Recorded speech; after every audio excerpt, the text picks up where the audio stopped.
সামন্ত পিতা আর মাতা অন্নপূর্ণা। হরিচাঁদ ঘরে এলো এই চুপ সন্না। হরি গুর্ভ চন্ডাল চাষা আই মোর ঘর, হাতে কাম মুখে নাম নির্ভয় কর।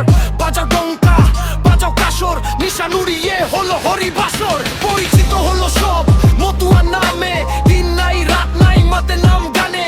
হরি বল বলে আর মাতাম দেয়, ধর্ম চর্চায় অধিকার বুঝে নিতে হয়। গুরু চাঁদ এলো ভবে এই লোক চন্ডালের তেরাতা হবে। যেই জাতি রাজা নাই সেই জাতি তাজা নাই, সন্তানকে দিতে শিক্ষা দরকারে করো ভিক্ষা। আর কি চাই শুধু ধর্ম কর্ম করলে হবে বস। অর্থনৈতিক উন্নতি রাজনৈতিক উন্নতি না হলে ফক্কা কিছুই নাই। মঞ্চ পেল মতুয়ারা জোর পেল মনে,